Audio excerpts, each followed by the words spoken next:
Well, Shane Boving, Yes. thanks for coming along for another episode of Christians in Cars Getting Coffee. Thank you for inviting me. Are you worried? Most people are freaking out when they first get in. I'd be lying if I said I wasn't. So a bit of your story. When did you become a Christian?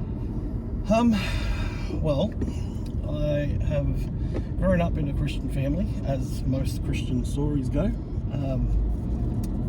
Mum and Dad sort of moved out here from the Northern Beaches when I was 1 year old, 38 years now, at WDBC, at different locations obviously, but I've always gone to like Sunday school and all that sort of stuff, and I kind of got to my teen years and all went pear-shaped from there, I think. And yeah, went down a lot of wrong roads and paths through that time. Having lived some of those paths now helps me with the ministry that I'm involved in now, though. Being at the school and trying to guide the younger kids, the younger generation, away from those said paths. Is that a tough gig? It's yes and no. It's a great gig. Like, I love doing it. You also have some very hard days. There's been plenty of days where I'll come home and sort of just burst into tears, just out of pure empathy for some of the families and what they're going through. Some of the kids individually. You know, it's never an easy job when you have a kid come and share with you that they don't value life anymore. And you did say you walked away for a while. I did. What brought you back to faith? I was hoping we didn't have to go through this bit. All right. So I got sick, quite sick. I was, to bring it into context, I was born with a condition called haemophilia, and it's a blood clotting disorder, lactic factor 8. And when I was 5 years old, I had to have my tonsils out, which required me to have a transfusion of blood. They weren't screening bloods like they do these days, and so I managed to get Hep C through a blood transfusion.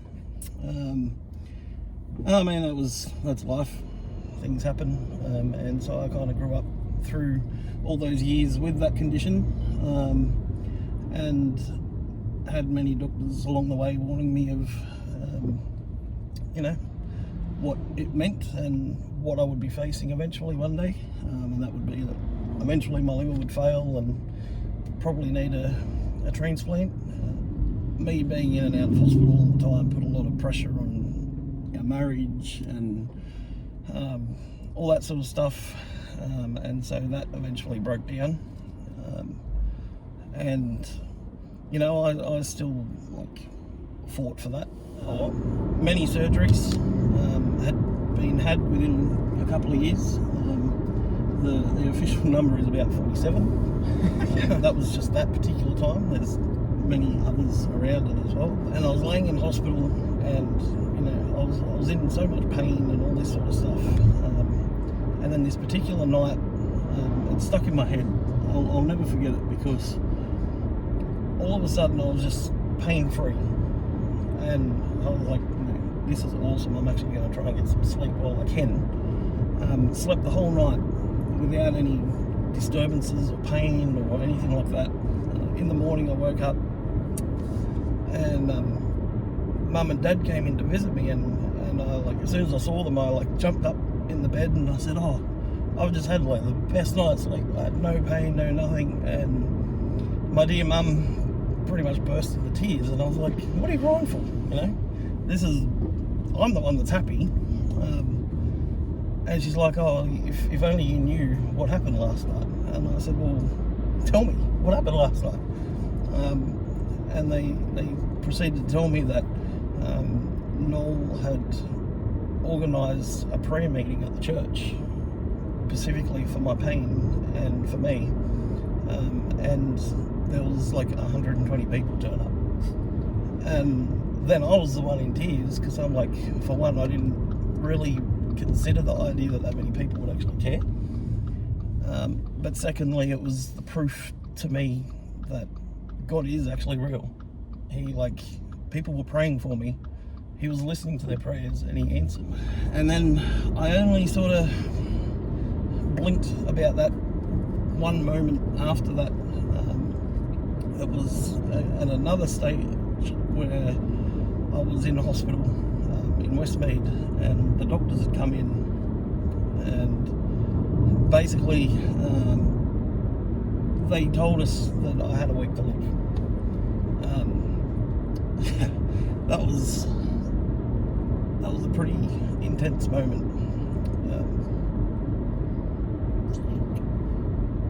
But I did doubt for a second. I was like, man, I just gave myself fully over to you. What's the go? And so anyway, I ended up going home. They gave me the choice to stay in hospital or go home, and I was like, well, if I'm dying, I'm not staying in hospital. I'm dying in hospital. I want to be at home. And it was the most unusual week because each day, so I went home on the Monday, and each of those days just felt more and more of myself slipping away. Parts of my body would shut down. It was just a horrible experience. Anyway, on the Thursday morning, I woke up and I just had this real weird feeling. I couldn't describe what it was, but I just knew that was the day something was going to happen. At first, I was thinking that it was going to be my death day. And so I kind of told Mum and said goodbye to her and Noah. And then when Dad was leaving to come down to the church, I said to him, look, please make sure you're home first this afternoon, because I think today's the day, and I don't want Mum or Noah finding me. It took a bit to convince him to leave. He wanted to stay, and I was like, no, go. Anyway, probably not even half an hour after they'd all left, the phone in the house was ringing. I decided to ignore it. I wasn't in the mood to talk to anyone, but it kept ringing and kept ringing and kept ringing.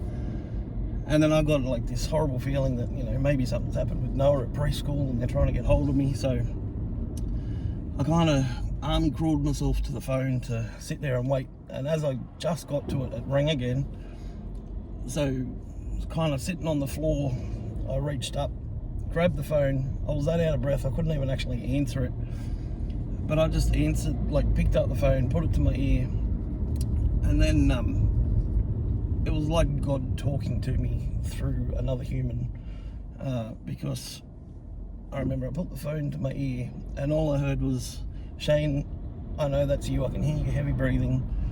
This is Claire from RPA. We have a transplant for you. We'll see you in 2 hours. And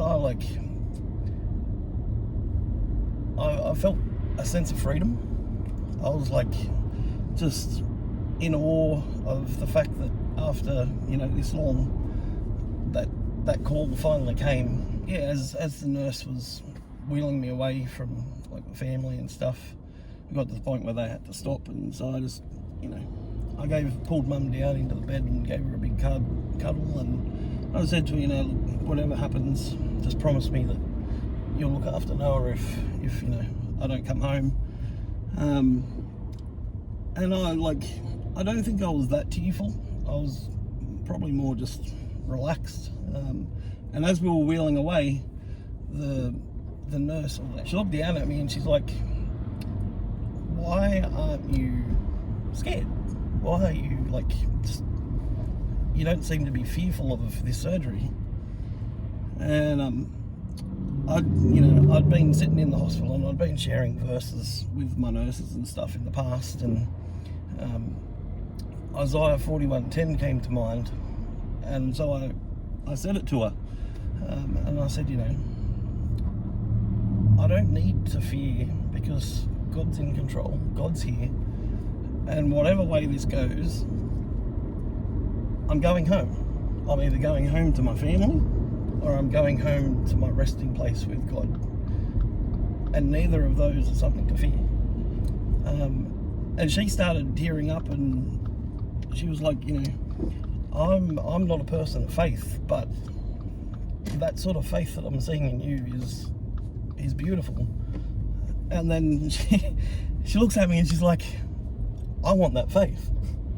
And so, cut it short again, by the time we got down to the anaesthetics room, I've got her in there like holding my hand, and we're chatting about God and about faith and, you know, what it means to just fully trust in him.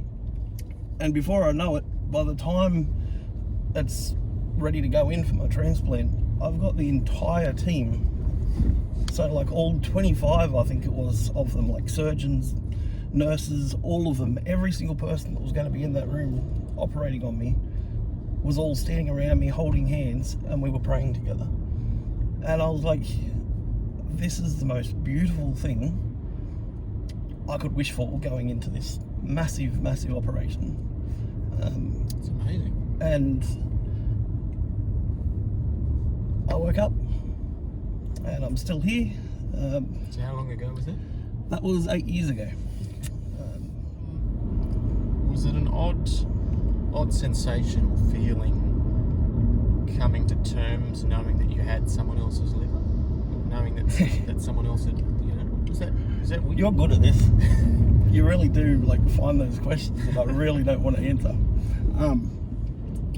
That still is a massive struggle. The liver that I got came from a 14-year-old boy. Now, in terms of that, for my side of things, was fantastic because it was such a young liver and very healthy. I was actually only supposed to get half a liver,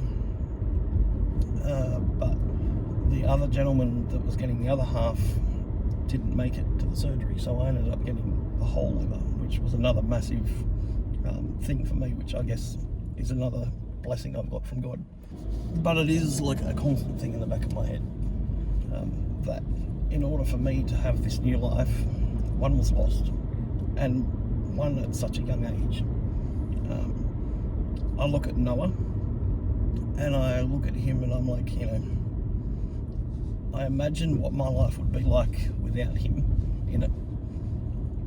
And I then think of this family that lost their son, and I can't imagine what they go through. But it is just a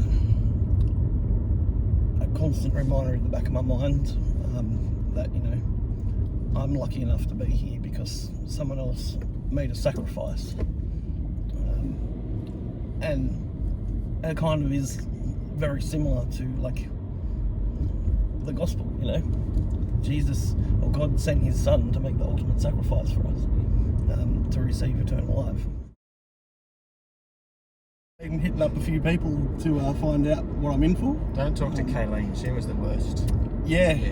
By far the worst guest I've had. She gave me the least amount of help and advice leading up to it too.